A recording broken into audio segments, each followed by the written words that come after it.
साथियों, मिथुन लग्न की यदि किसी बहन को गर्भ अवस्था के पहले या तीसरे माह में बार बार और लगातार गर्भपात की समस्या का सामना करना पड़ता है तो उसके कुछ ज्योतिषीय कारण हो सकते हैं।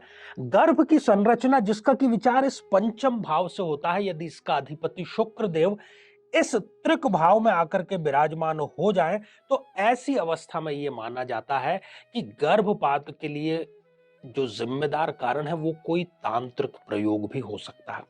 दूसरी स्थिति, यदि शुक्र देव इस भाव में अष्टम भाव में विराजमान हो जाते हैं तो इनसे छोटी बहन, इनकी देवरानी, बल्कि सबके बच्चे हो जाते हैं और ये ही एक निसंतान रह जाती हैं। कारण यही शुक्र देव का होता है और इस स्थिति में पीसीओडी इसकी समस्या भी इस बहन को आ घेरती है।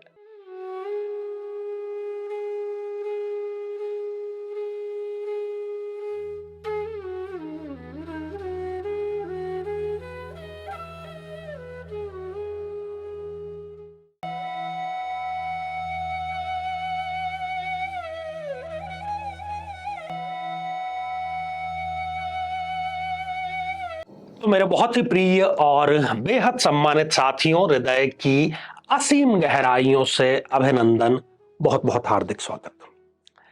साथियों, कोई ऐसा कार्य, कोई ऐसा परिणाम जिसमें आपका कोई भी योगदान नहीं है और उसका भी यदि झूठा इल्जाम आपके ऊपर लगा दिया जाए तो आपको कैसा महसूस होगा।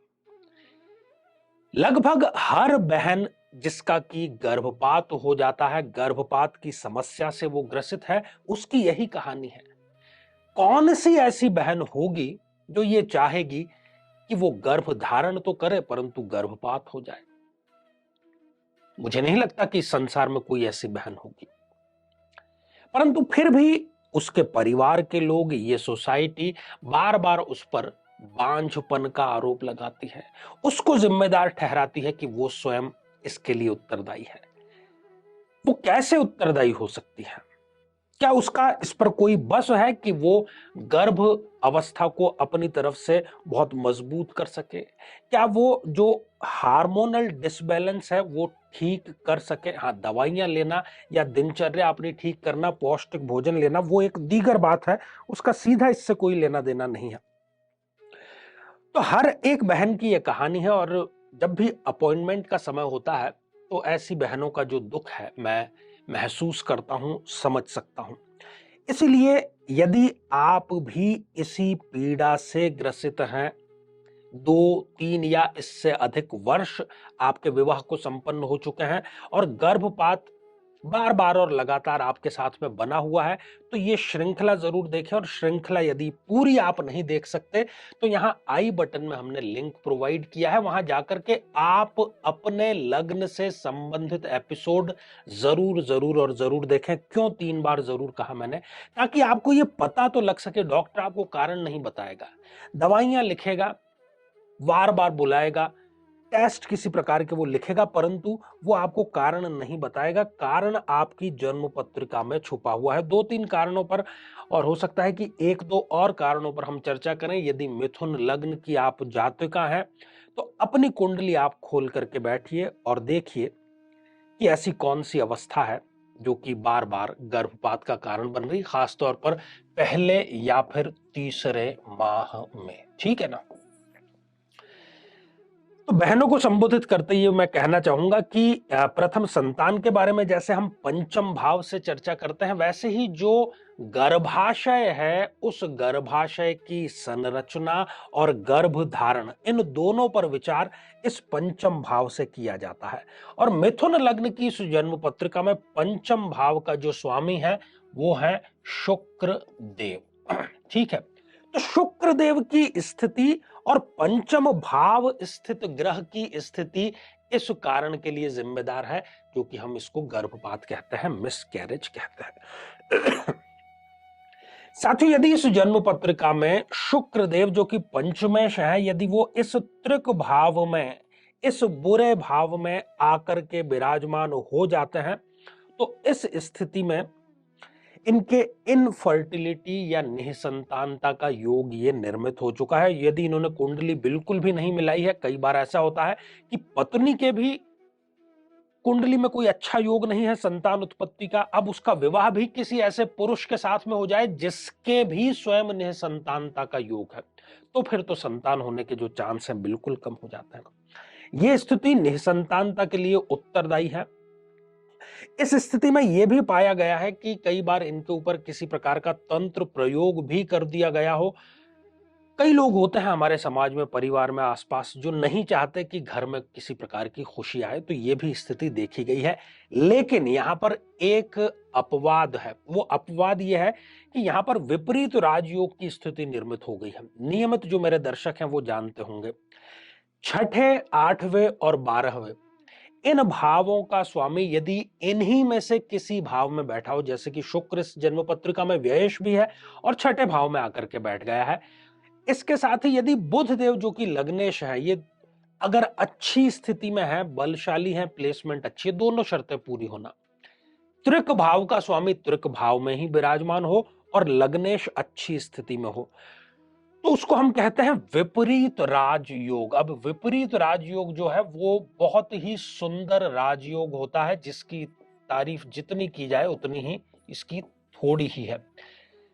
तो यदि तो विपरीत राजयोग की निर्मित हो रही है, तब तो किसी प्रकार का कोई दुर्योग नहीं होगा, संतान की कोई समस्या नहीं होगी। लेकिन अगर बुध की स्थिति ठीक नहीं है और यह स्थिति निर्मित हो रही है, तो फिर निसंतानता की जो मैंने बात कही वो यहां पर स्पष्ट रूप से लागू होती है।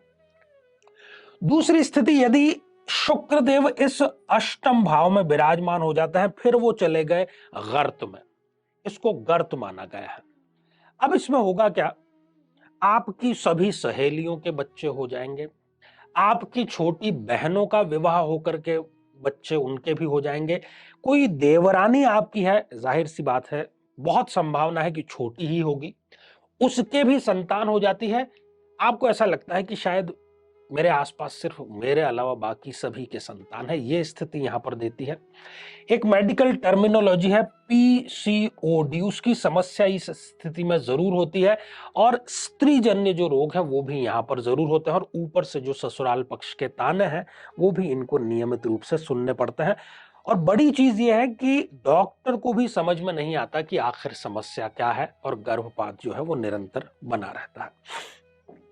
कुछ दूसरी स्थितियां देखते हैं साथियों। यदि इसी पंचम भाव में, जो कि गर्भ की संरचना, गर्भस्थ शिशु, बीज या जिसको अंडे कहते हैं, उसकी क्वालिटी, उनकी संख्या, इन सब के लिए उत्तरदायी होता है, यदि इस भाव में